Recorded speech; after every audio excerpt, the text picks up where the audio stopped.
Veeramallu cinema బెంగళూరులో ప్రదర్శితమవుతుండగా ఆ రోజు రిలీజ్ రోజున తెలుగు సినిమా ప్రింట్ రిలీజ్ చేస్తున్నారు, కన్నడ వెర్షన్ రిలీజ్ చేయటం లేదనే ఇది వాళ్ళు ఆ కన్నడ భాషాభిమానులు అక్కడ ఉధృతంగా ఆందోళన చేయటం అనేది జరిగింది.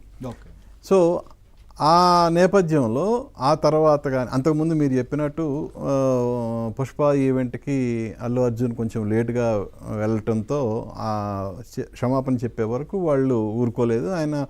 ఆయన కూడా దాన్ని లైట్గా తీసుకొని జనరల్గా ఏమవుతుందంటే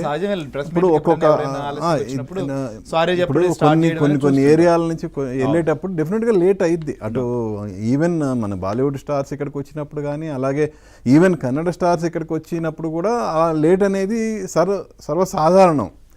కాకపోతే అది 2-3 గంటలు జరుగుతుంటే, అయితే ఫ్లైట్ డిలే వల్ల అది కొంచెం ఎక్కువ డిలే అవడంతో ఆయన కూడా దాన్ని అర్థం చేసుకొని వాళ్ళందరూ అంతసేపు వెయిట్ చేసినందుకు సారీ చెప్పడం జరిగింది.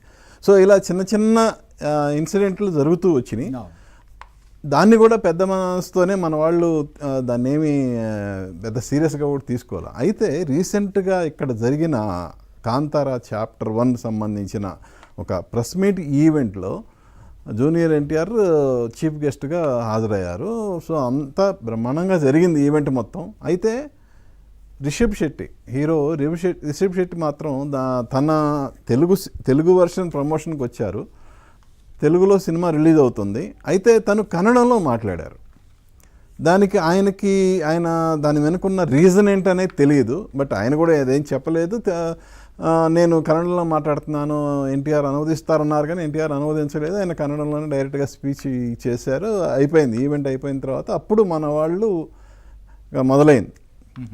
తెలుగు సినిమా తెలుగులో రిలీజ్ చేస్తూ తెలుగు ఈవెంట్కి వచ్చి కన్నడలో మాట్లాడటం అనేది ఎంతవరకు కరెక్టు అని ఇక బ్యాన్ కాంతారా 1 అనే ఒక హ్యాష్ ట్యాగ్ అనేది మొదలైంది. అది ఉధృతంగా అసలు సోషల్ మీడియాలో ఫుల్ ట్రెండ్ అయిపోయింది. ఈ విషయం తెలిసిన తర్వాత విజయవాడలో జరిగిన ఈవెంట్లో మళ్ళీ తెలుగులో మాట్లాడినట్లున్నారు కదా. అంటే ఇంత సీరియస్ అవుతుందని అతను కూడా ఎక్స్పెక్ట్ చేయలేదు. అంటే ఇంకోటి ఏంటంటే వాళ్ళ మిస్సెస్ తెలుగులో మాట్లాడండి అక్కడక్కడ. రిషబ్ శెట్టికి తెలుగు రాదా అంటే వచ్చు, అతను ఫ్లూయెంట్గా మాట్లాడతాడు తెలుగు. కొంతమంది కొన్ని ఇంటర్వ్యూల్లో కూడా ఆయన తెలుగులో మాట్లాడిన సందర్భాలు ఉన్నాయి. అయినా కూడా కన్నడలో మాట్లాడటం అనేది ఇది ఎవరికి డైజెస్ట్ కాని విషయం అయిపోయింది. ఇది హ్యాష్ ట్యాగ్ అనేది ఎప్పుడైతే ట్రెండింగ్లోకి వచ్చిందో, బ్యాన్ కాంతారా 1 అనేది ఎప్పుడైతే బాగా ట్రెండ్ అవుతుందో దాన్ని గమనించిన రిషబ్ శెట్టి బాంబే ప్రెస్ మీట్లో దాన్ని క్షుణ్ణంగా అర్థం చేసుకొని అక్కడ బాంబేలో హిందీలోనే మాట్లాడాడు. సో ఆ తర్వాత మీరు అన్నట్టు విజయవాడ ఉత్సవంలో కూడా తెలుగులో మాట్లాడి సారీ కూడా చెప్పాడు.